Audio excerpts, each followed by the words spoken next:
behave! I never. Watch your mouth! You listen to me.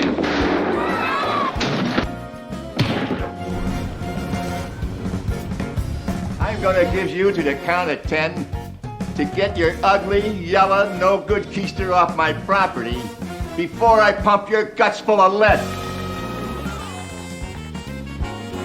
Unforgivable. He's wanted in the state of Kansas, New York, and Philadelphia. For all kinds of things. He's always been. He's a bad guy, Johnny. Ain't no change in it.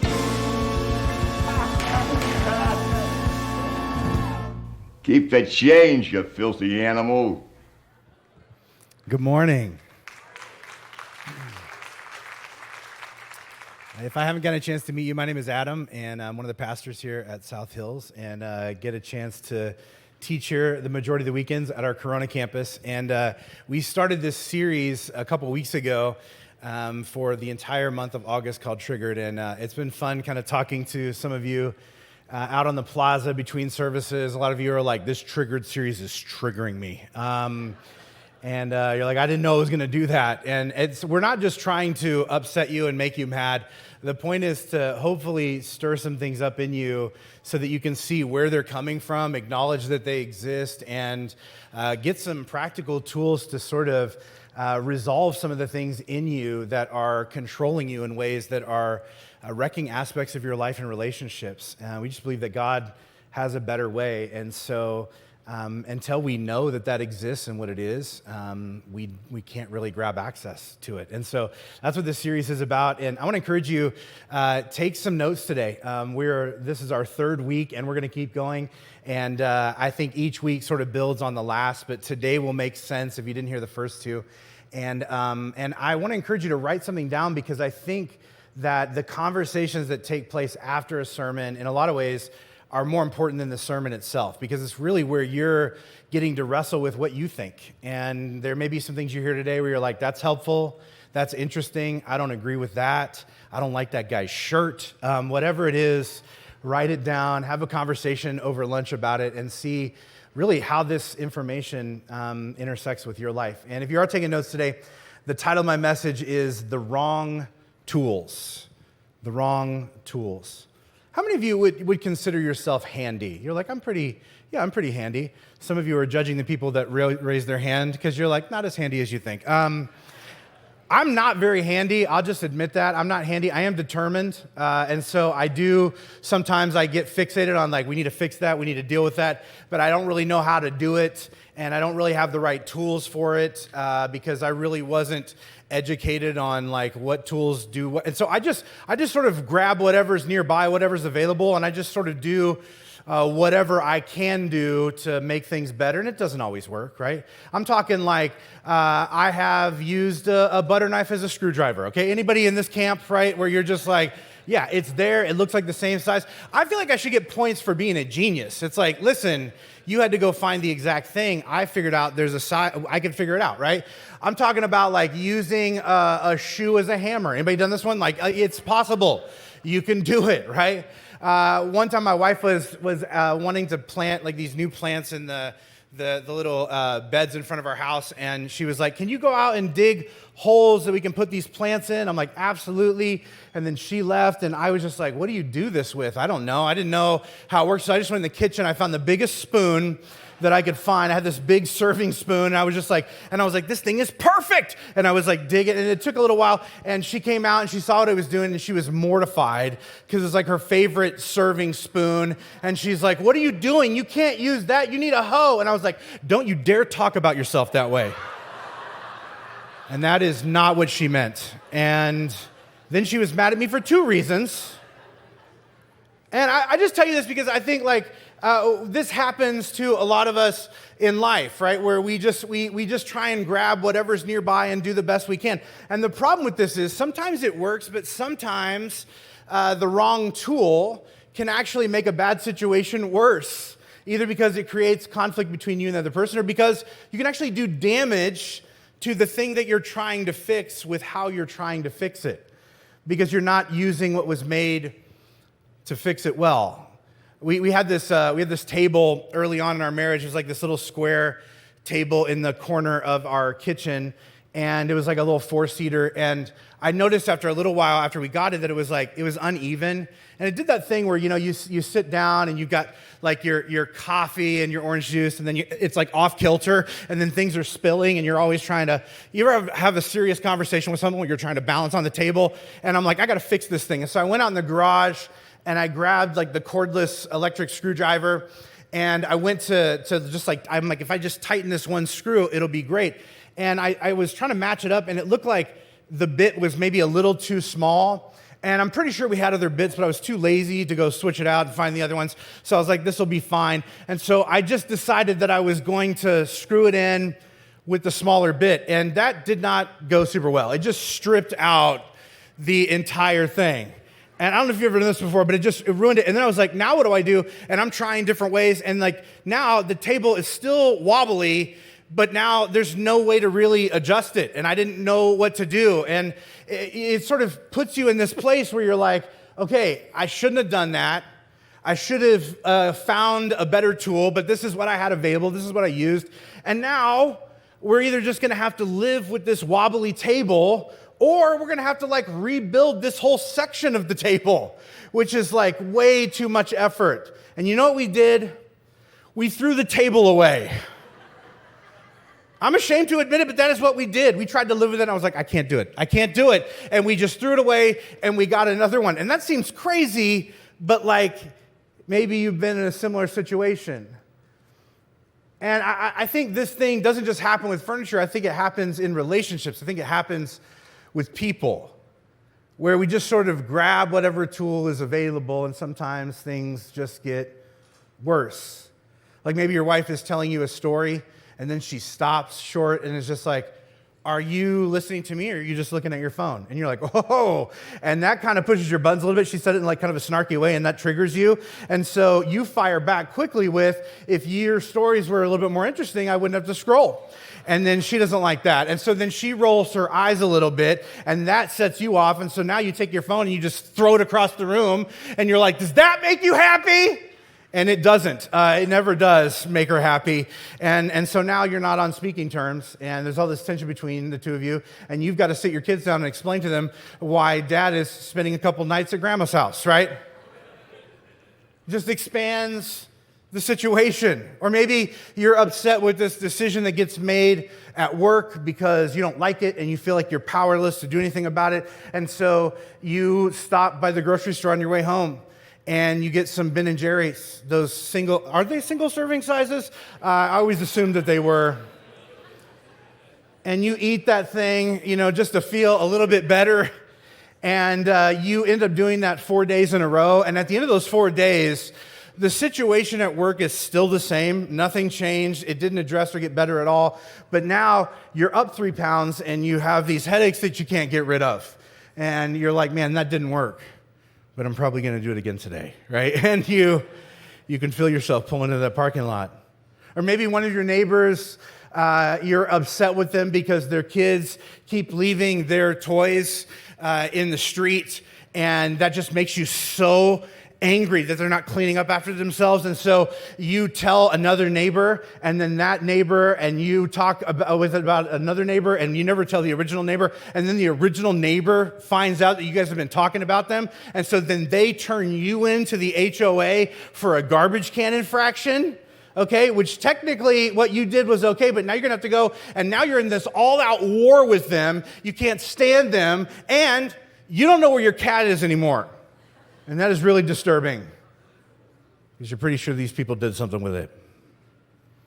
And this is what we do, right? This is our tendency. When we get triggered, we have this tendency to just sort of mindlessly reach into our relational toolbox and pull out whatever is available and try and make things better. And yet, it doesn't often work as planned. Like oftentimes, the tool that we grab, because it's all we know and all we have, doesn't make things better at all. It just makes things worse. And how do we even know what to do? Like, where did these problematic reactions come from? Like, where do we get our relationship tools? It's the same place that a lot of us give our actual physical tools, right? At some point, someone hands them down to us. So maybe for some of you, you inherited your grandpa's socket wrenches, and you also sort of got his temper and his alcoholism. Maybe you got your mom's baking pans, and you also got her proclivity for eating her feelings instead of actually working through them. Maybe you got your brother's bike. When he was done with it, he handed it down to you, but he also handed you down a few other things, like his tendency to stuff his feelings and allow them to just build until he explodes. And for a lot of us, we react so quickly in these situations. Like, the time between when we're triggered and when we respond or react is so short, right? It's like we're not even thinking about it at all. Something happens, we reach in, we grab something, we react. It happens in the blink of an eye. But before long, as we keep using these same tools over and over again in situations that they're not really helping, eventually the relationships that we're in get completely stripped out. And now it's no longer a quick fix. Right now, we realize we're just going to have to live in the chaos of what we've built and the dynamic that currently exists now, the thing that's pretty wobbly, or we're going to have to completely rebuild this whole thing, which just feels overwhelming.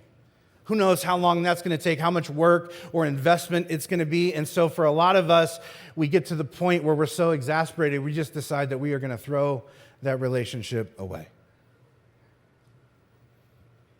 And honestly, you don't have to really look far in Scripture to find examples of this, right? In fact, 4 chapters in to the Bible, Genesis chapter 4, you've only really got 2 people on the planet. You have Adam and Eve. And then they have 2 boys, Cain and Abel. Cain is the oldest, Abel is the youngest.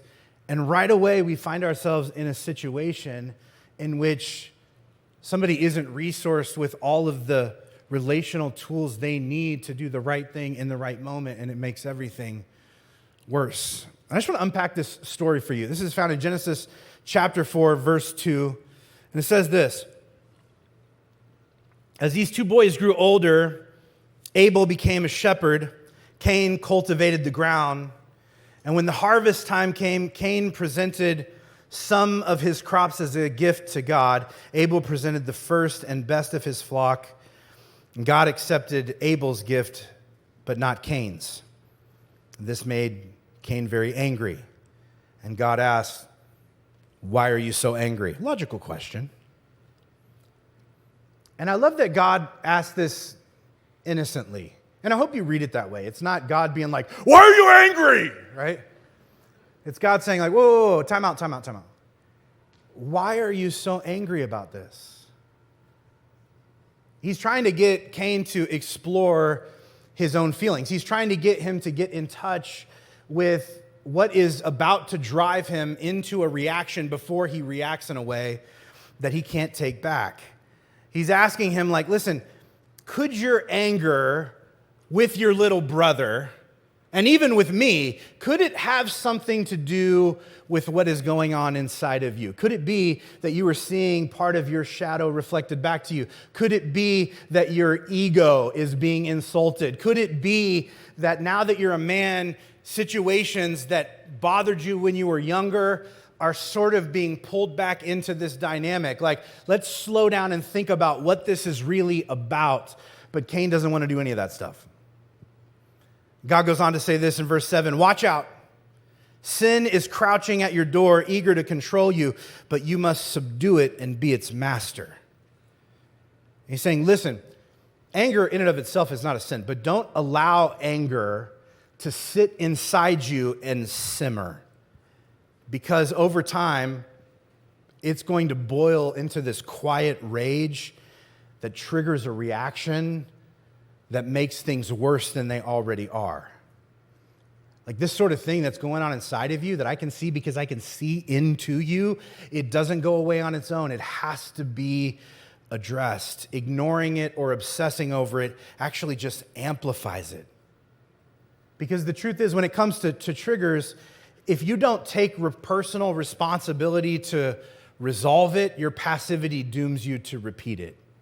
And this is why maybe you've noticed in your own life that certain things sort of set you off, and then you're just like, oh, that was weird, and you just sort of push it aside, and then the same sort of thing sets you off, but now a little bit sooner, a little bit quicker, maybe even a little bit bigger. And we just think like maybe if we just ignore it, it'll evaporate, but that's not how this stuff works. In fact, if we don't dig into it and get to the bottom of it and figure out how to understand it and how to resolve it, it just gets worse.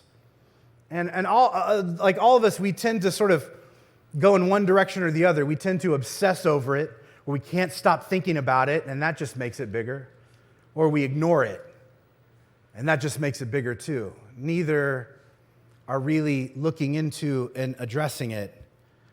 But Cain, he doesn't take any of God's advice. Instead, he does this. In verse number 8, it says, one day Cain said, hey, let's go out into the fields. And there he attacked his brother and killed him.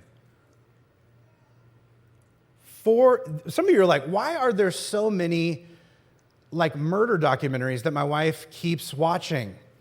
Man, this is a big human problem. A fourth of the planet is murdering people at this time in history.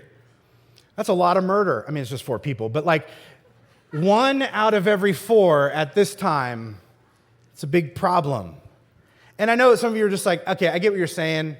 It's a cautionary tale, but like, listen, I'm not going to kill someone, right? And maybe not. I don't know you. I mean, hopefully not, right?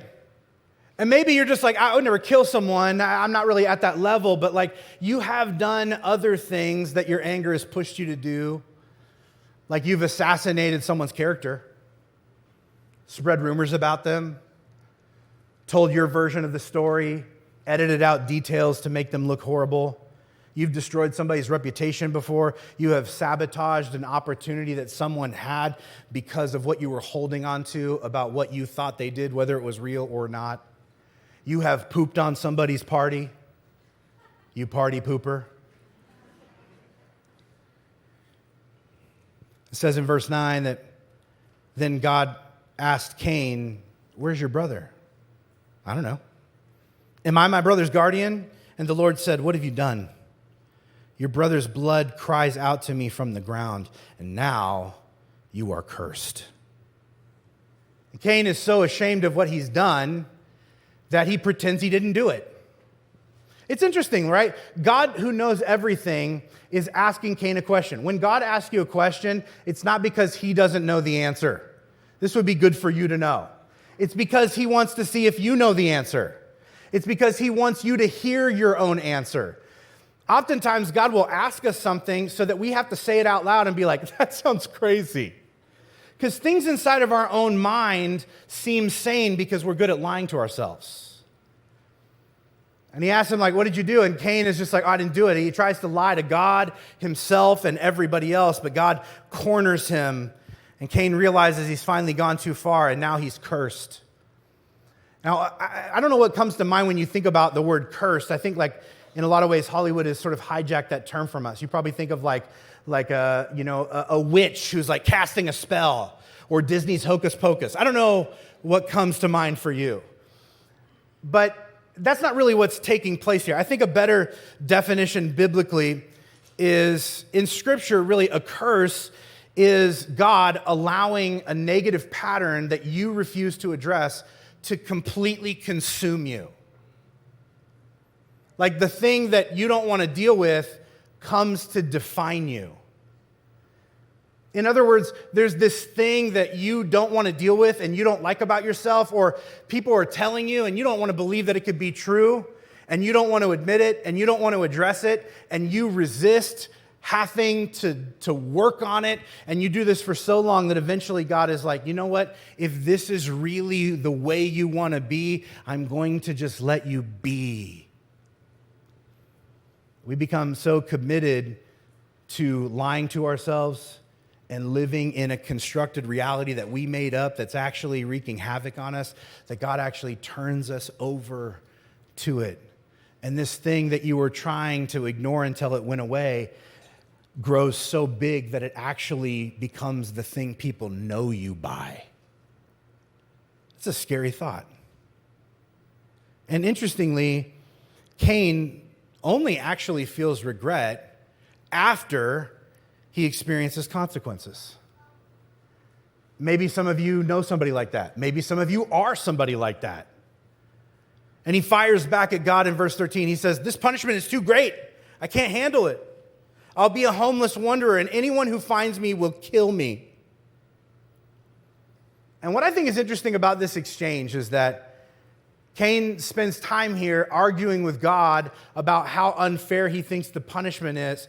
But I challenge you, go back and read this. Never at any point does he admit to doing something wrong. He doesn't like the consequences, but he doesn't think he deserves them. At no point does he apologize. Does he say, "I'm sorry"? Does he say, "I regret doing that because it hurt somebody else"? Because honestly, Cain is not concerned with how he impacts other people. He's concerned with how this inconveniences him. Because everything is ultimately about him in his mind. And now he's afraid of everybody else's anger. He's like, "Oh no, and when everybody finds out what I've done, they're going to kill me."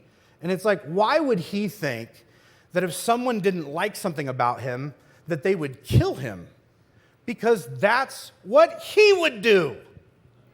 It's called projection, right? It's where we assume that the people around us, that they think and act exactly like us. And yet God is just like, "Listen, murder's not even a thing until 15 minutes ago. You invented it. Other people are not thinking like you. They don't react like you. They're not exactly like you." And so God promises that he's going to keep Cain from being murdered, which he does, but Cain still has to live out the long-term consequences of his sin.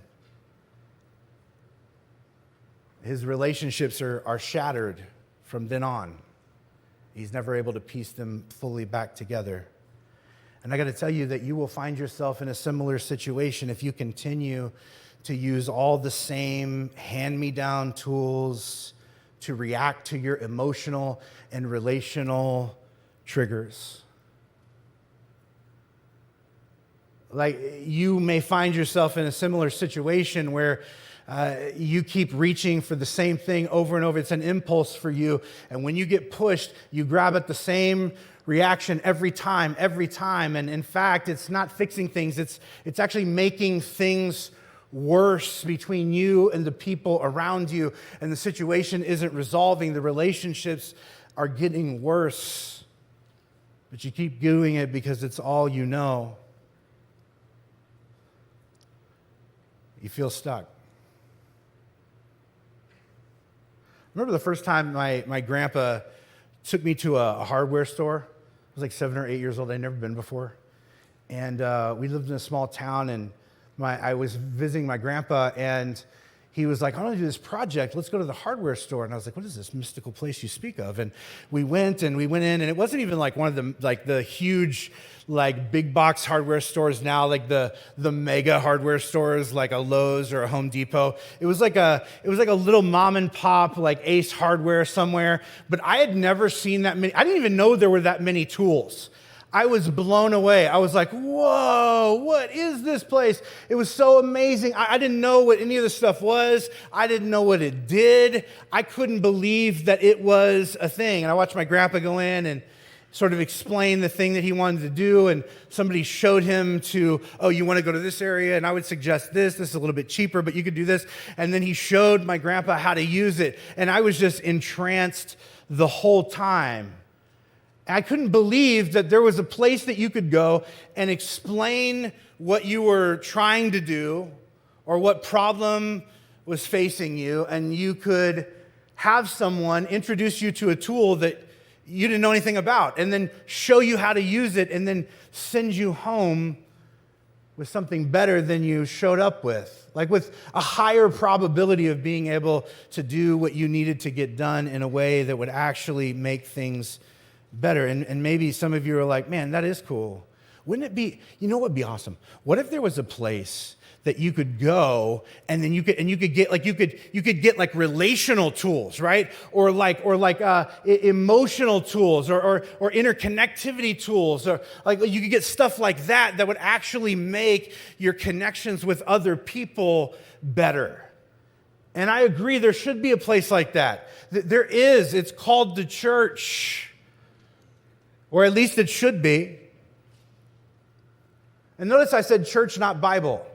And maybe that offends some of you because you're like, well, wait, aren't all of the best tools that we need all found in the Bible? Yeah, they are. But here's the reality of the way that tools work, regardless of what kind of tools they are. Healthy relational tools, they have to be modeled for and practiced by us in order to transform us. Which means you can't just be told like, just use this thing. And you're like, I've never seen it before. I don't know what to do with this. Doesn't that frustrate you when you're going through a situation like at work or in your marriage or with one of your kids or with your elderly parent and someone's like, oh yeah, just do this. And you're like, oh yeah, just do this. Yeah, I would love to. I don't know how to do that. You're acting like it's so simple. I've never seen anyone do that before. I've never seen someone do what you're talking about. I've never done it myself. And so you saying that it exists or that I should, I don't necessarily disagree with you. I don't know what you're talking about. I've never seen somebody actually deal with their anger in a healthy way. I've never seen somebody have a conversation with somebody where they both disagree and they walked away as friends and weren't passive aggressive for the next 3 weeks afterwards. I've never seen it. I've never seen somebody get deeply hurt and not immediately explode or cope in a way that just eroded who they are on the inside. I've never seen it modeled for me. I've never practiced it, and so I just keep using what I have and what I know, and it's not working, but I don't know what else to do. And this is, I think, why the Apostle Paul writes this to the early church. He says in 1 Corinthians chapter 11, verse 1, imitate me just as I imitate Christ. Notice he's not saying, like, do the things that I say. Just do this. It's real simple. No, Paul is smarter than that. He's saying, like, listen, I have learned in my relationship with Jesus that Jesus' way is the best way to do everything. And he has helped me to let go of the ineffective tools that I inherited and the ones that I developed to respond to the ineffective tools that were used on me as I was growing up. He's shown me how to say no to my negative, destructive impulses, and it's revolutionized my heart and my level of peace and my relationships. And now I want to show you what he showed me. And this is why we all need godly friends and mentors who are further down the road and can show us how to imitate Christ in the areas that are most challenging for us. Because this is actually what it is to be a Christian. It's not just to pray one prayer and believe one thing and get to go to heaven when you die. To actually be a Christian or a Christ follower is understanding that following Jesus is about learning how to do everything the Jesus way. Scripture calls this discipleship. It's this process that requires practice. And so I think the big question is, how does Jesus teach us to respond to our triggers? Like, how does he teach us to deal with those moments where all this stuff is coming up inside of us? How does he help us not like react in a way that makes everything worse? What new tools does he have available? And I want to give you this morning a different path, a Jesus path of dealing with triggers.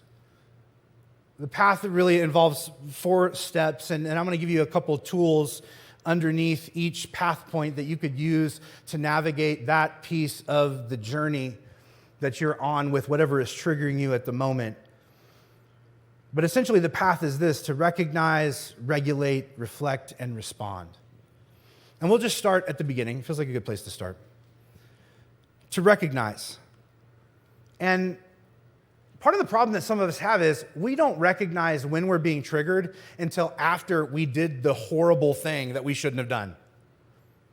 until after the explosion happened and we're like, you know what, I might have been triggered back there. And everyone's like, yeah, you think? The key is to catch yourself before you do something crazy, unhelpful, destructive. How do we learn to recognize what is going on with us? The first thing, I think, is to listen to your body. The fact is that, when you're being triggered, it is an emotional response that is communicating directly with your physical body. And some of us don't realize that in that moment, that's why we're tightening up, and that's why our teeth are clenched, and that's where, those things are trying to tell you something. What? Slow down and realize that you're being triggered in the moment.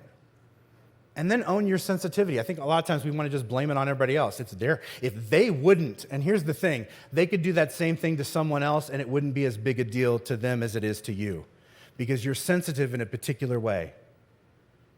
And you need to own that about yourself. And then name the feeling. And I know some of you are like, it's anger.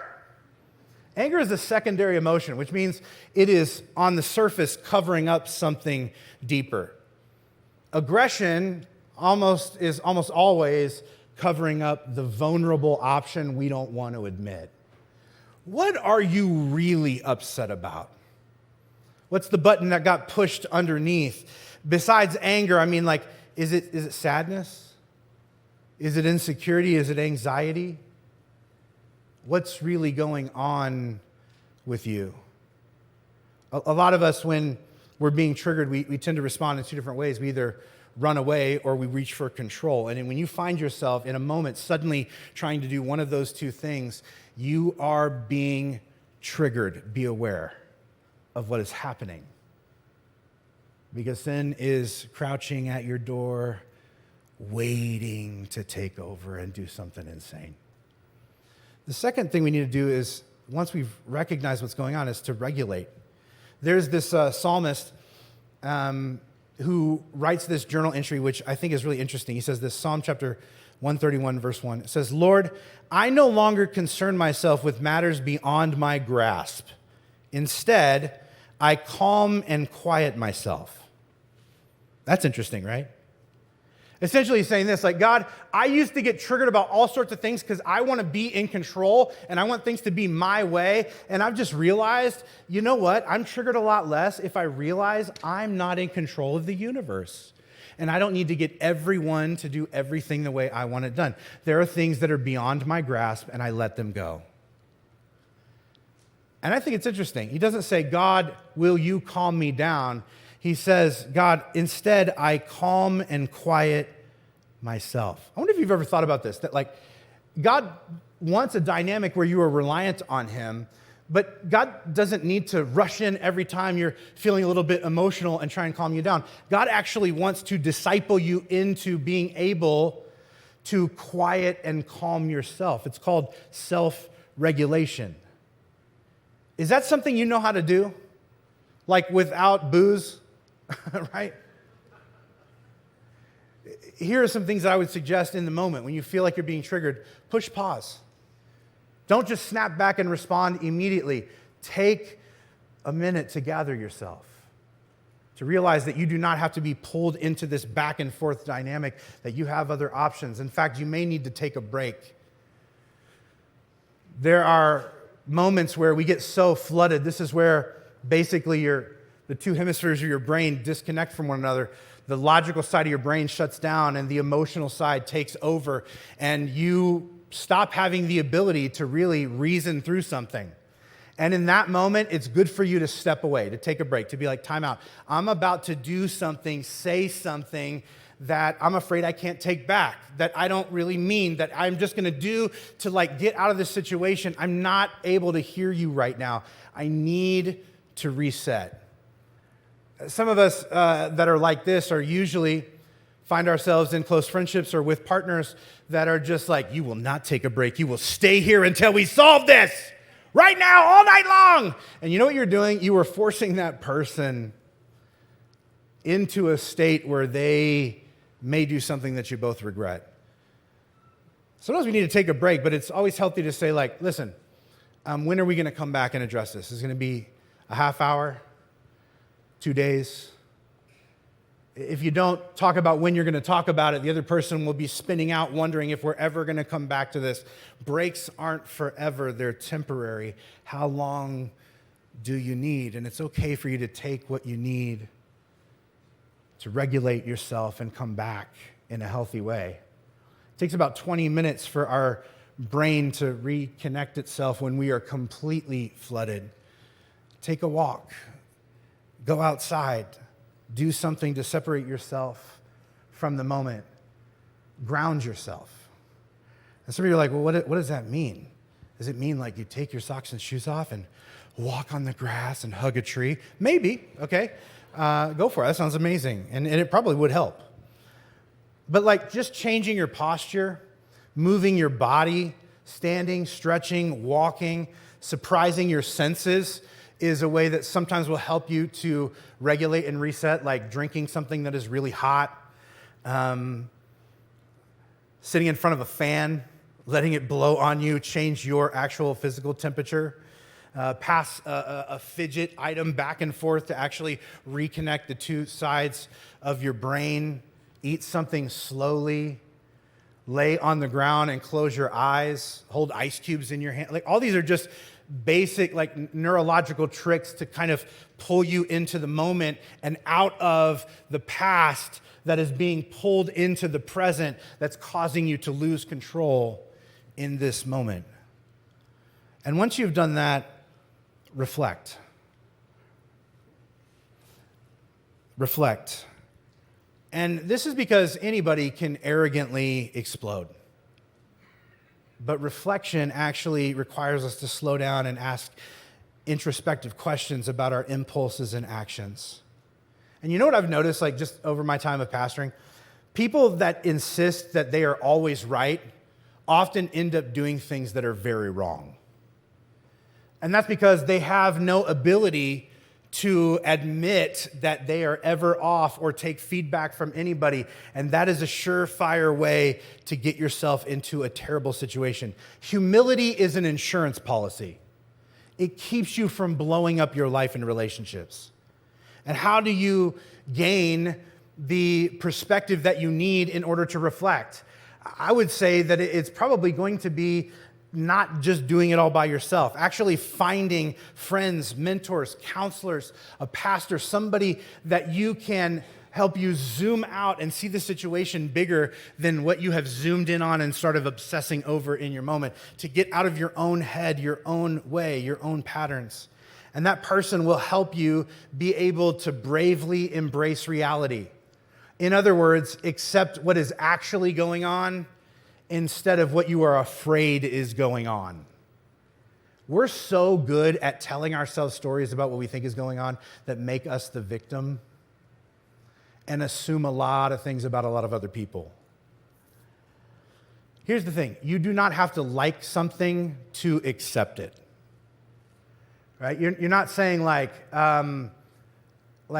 this is real is not saying like, and I love it and I hope it stays that way forever. It's saying like, I need to address what is actually happening in the moment. It doesn't work to actually combat your brain or your inner critic that tells you like you're gonna fail, to say like, no, I'm not. But to actually embrace reality says like, I might. I might do the best I can and not get the results I want. It's possible. But if I do, I'm still gonna be okay. Because I have the support system I need around me, and I'm gathering the tools that are required to actually fully grieve it and grow from it, I'm gonna be okay. And then the third thing in this section is to brainstorm better options. When we're triggered, we feel trapped. We can only see one solution and it's being blocked, and now we don't know what to do. If I can't do that, then I can't do anything. And oftentimes the person that's helping us with perspective is just brainstorming all of the other creative options that exist. And some of you that get real tunnel focused, it might be good for you to repeat the mantra to yourself, like, there are always more creative options available. There are always more creative options available. If you are like tunnel vision, like, well, if he doesn't do this and if we can't do that, then it's gonna be horrible and everything's gonna be terrible. There are always more creative options available. Sit with someone that will help you come to them, what else could you do besides what you've already done that you know doesn't work? That's a real question. And I'll tell you, like, if you were spiraling and getting into the same fights and being triggered in the same ways, maybe it's time to try something different. And the fourth thing is to respond. I got to tell you, being spiritually mature doesn't mean that you are never going to get triggered ever again. It means that when you are, that you're able to thoughtfully respond instead of impulsively react. And so what does it look like to respond like Jesus? It looks like, first and foremost, to share vulnerably, right? Now, notice I didn't just say share honestly, because some of you are really good at that, right? You're just like, oh, I was honest. I went in there and I was like, here's why you guys are all terrible, and why you did this, and why it's all your fault, and this is how I feel. And you were honest. You weren't vulnerable. Because vulnerability isn't going after people with aggression. It's actually revealing what is happening in you. It's not attacking with strength. It's acknowledging your own weakness. This is the thing that a lot of our trigger explosions are designed to mask and prevent. This requires you to soften and admit what is below your anger. The fear, the insecurity, the hurt, the loneliness. It might even also include you confessing as to how you overreact out of fear. I tell you, man, if you really want to patch up and make amends in relationships, acknowledge the moment that you got a little crazy and that you know it was crazy. Guys, this thing happened, and I went off, and honestly, I don't like that happened, but like there was something going on in me. It's not all you. And that's why I did that thing that I know seemed a little bit insane, right? Where I posted that really, really long thing in the group text and yelled at everyone and told you you're all Nazis. And then I ghosted everyone for like 3 weeks. And then I bumped into you all at Buffalo Wild Wings and pretended like nothing happened. Hey guys, what's going on? Blue cheese. And your voice was really like, yeah, that was about what was going on in me. Because when this thing happened, after reflecting on it, I realized it was really poking at my abandonment issues. And it caused me to react in a way I'm not proud of. The second thing is the question your assumptions. I would argue that like most of our destructive actions are based on poor assumptions, where we design a story in our head that supposes we know exactly why they did what they did and why they're wrong and we're right. Anybody else good at using your imagination to explain why everybody else is horrible and you're the white knight? And actually going in and questioning your assumptions is to actually say like, hey, I told myself a story about what I thought was going on when you said that and did this. What was really going on with you? Why did you do that? Where were you coming from? And to actually sit and listen and allow yourself to be surprised that the real reason is different than the reasons you assigned. That actually maybe you were designing a story based on fear, not based on what is real. And the last thing is to set specific boundaries. I got to tell you, vague expectations go unmet. And so if you don't explain in detail what it is you really want and need from the people in your life, you are not likely to get it. And you're like, I already did. What do you want? I want to be cherished. Right? And they're like, what the heck does that mean? I don't know what does it mean to you? I know what I think it means. Who knows? I can't tell you how many people I sit with where they're like, I want to be respected. What does that mean to you? Right? Well, it's obvious. It's obvious to you. Here's what I find oftentimes. When the thing that we expect or want is really vague, other people think they know what it is, and they think they're giving it to us, which is why they're confused when we keep asking for it. because they don't know what you're talking about. Because nobody lives inside of your head except for you, and sometimes you're not there.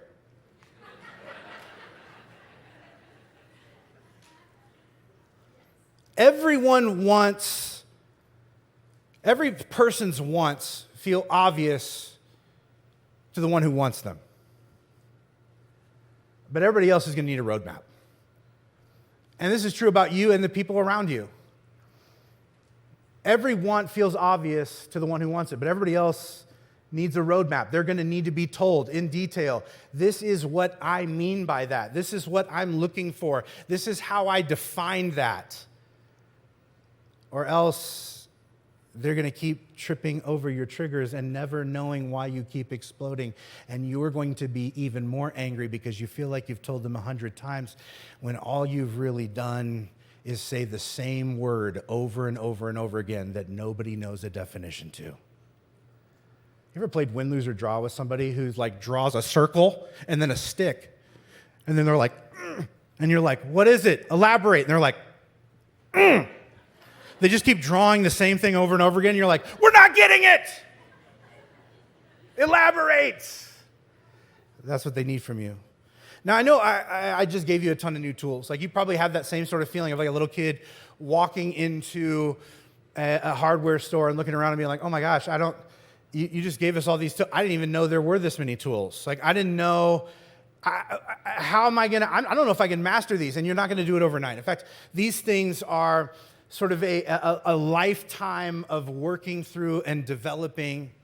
And so I just want to kind of bring it down to a bite-sized place that you can respond to this morning. I just want you this week to just pick one of the R's to work on, to ask God to help you recognize, regulate, reflect, and respond like Jesus would if he were you. What would that look like? Just take one thing. Because what you're already doing, just reacting out of impulse, is very Cain of you. And it can end in murder. Maybe not the murder of their life, but the murder of your career, the murder of that relationship, the murder of your own reputation. The stuff that you do not deal with comes to curse you. The stuff that you don't want to deal with comes to define you. And God has something better for you. But in fact, I would suggest that you don't just try and do this, just you and Jesus. In fact, I think you should do what the Apostle Paul suggests. Find somebody who manages their triggers well and let them teach their tools to you. Approach them and follow them as they follow Christ. Because somebody just telling you or having a good idea about what you want to do and just praying about it really hard is not going to be enough. In order for a healthy tool to transform you, it has to be modeled for you and practiced by you. And that means you're going to need help along the way. What would it look like to find somebody who is a non-anxious presence and invite that person into your life on a more regular increment? What would it look like for you just to spend time around them and pick their brain and watch how they respond to things happening at work they don't like, things happening in their home that they don't like, with their wife, with their kids? What would it look like for you to allow what's going on with them to bleed into you? When I was much younger and Gretchen and I first got married, I had no ability to really put any time whatsoever between a trigger and a response. And for me, it wasn't a lot of explosion, it was a lot of implosion. It was a lot of pouting and sulking and being angry at the situation and just pushing her away and hiding out and being upset or passive aggressive for several days and wanting her to change but not telling her what I wanted from her. And it was not working. Let's say the first couple years of our marriage was really hard because of that. And now I look back on that season. We were talking about this at our last anniversary, and I was saying, like, what do you think is different about me now than when we first got married? And she was like, the way you respond when things don't go your way is way different now than it used to be. And because we've been together for so long, I know you put in so much work to make it that way, but it wasn't just me and Jesus. A lot of it goes back to this guy named Kevin that I met at the height of some of our marriage problems. And he had this way of being able to push pause and put some time between a trigger and a response. And I sat with him and I was open about what was going on in my mind and what I did to try and direct my thoughts. And I watched him with his wife and his kids, and we spent a lot of time talking, and I spent time practicing, and he showed me things that he did that I'm like, what is that tool? I've never heard of that emotional regulation style. I've never thought of somebody doing that in the middle of the moment, and it began to slowly change me. That's discipleship. It transformed who I was and how I respond to things, and it changed the way our marriage feels and the way our home feels. I look at my kids now who are all teenagers, and I would say that if we took a time machine, which we don't have access to, don't ask me afterwards. If we took a time machine back and we observed that version of me, they probably would be like, what? Who is that? What is that? It's not who I am anymore. And because of that, it's not who they are now. And I tell you that not so you can be like, wow, you're so awesome. I don't care about that. I tell you that so that you can know if you are in the middle of being triggered and reacting in ways that are disrupting your life and destroying your relationships, it does not have to be that way forever. That you can acknowledge it and surrender it to God, and you can begin to receive new tools. You can begin to throw the old rusty reactions away, and you can begin to respond thoughtfully through the power of the Holy Spirit. And there are people, mothers, fathers, sisters, brothers in our faith who would love to walk you through what it looks like and hand you something that you were never given so you can be someone that you have never observed. So that you can give somebody else a different experience, so that you have a moment to not only change your life, but to change your legacy.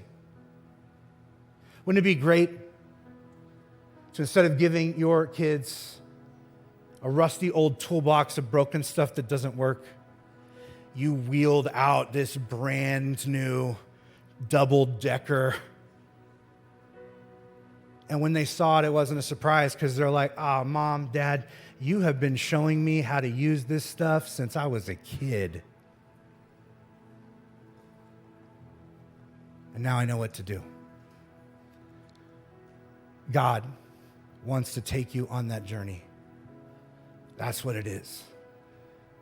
To sanctify your soul. This is what it is to disable your triggers. And God wants to give you that gift. Would you bow your heads across this room with me? I want to pray this over you this morning. God, I know you see every one of us. You know what's going on in our life. Nothing is a mystery to you, and you know the ways in which our buttons are pushed and the ways in which our trauma is triggered. You know the ways that we react because it's all we know to do. It's this combination of our temperament and our personality and our experiences and the things we were handed as kids and the things that we developed to cope with the hurt in our life. And yet, God, you have a better way, the best way. And God, I just pray that you would open our eyes to the wall of tools available to us in your word. And God, that you would connect us with the right people to model for us and help us practice what it looks like to do everything your way. Not because you want to control us, but because you want to set us free from what's controlling us.